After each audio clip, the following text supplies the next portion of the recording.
Team India మాజీ cricketer Ambati Rayudu YSRCP తీర్థం పుచ్చుకున్నారు. సీఎం జగన్మోహన్ రెడ్డి సమక్షంలో వైసీపీ కండువా కప్పుకున్నారు.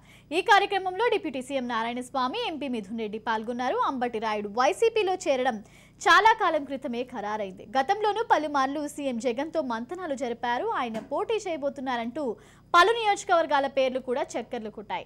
అయితే గత కొన్ని నెలలుగా జరుగుతున్న ప్రచారమే ఇప్పుడు నిజమైంది. అంబటి రాయుడు గత ఐపీఎల్ సీజన్ ముగిసినప్పటి నుంచి రాజకీయాలపై ఆసక్తి ప్రదర్శిస్తున్నారు. వైసీపీ కార్యక్రమాలకు హాజరవుతూ తాను రాజకీయాలకి వస్తున్నానన్న సంకేతాలు పంపారు. రాజకీయాలకు వచ్చే అంశాన్ని ఎప్పుడూ ఖండించలేదు. అంతేకాదు తాను ఏ పార్టీలో చేరుతాననే విషయం నేరుగా ఎప్పుడూ చెప్పలేదు. గత కొన్ని నెలల వ్యవధిలో రాయుడు సీఎం జగన్తో పలుమార్లు సమావేశమయ్యారు. ఎప్పుడు అడిగినా సీఎంతో రాష్ట్రాభివృద్ధి అంశాలపై మాట్లాడానని రాయుడు చెప్పేవారు. ఇప్పుడు వైసీపీ కండువా కప్పుకోవడంతో ఆ ప్రచారానికి తెరపడింది. కాగా రాయుడు గుంటూరు నుంచి లోక్సభ ఎన్నికల బరిలో దిగుతారని కూడా కథనాలు వచ్చాయి. దీనిపై త్వరలోనే స్పష్టత వచ్చే అవకాశం ఉంది.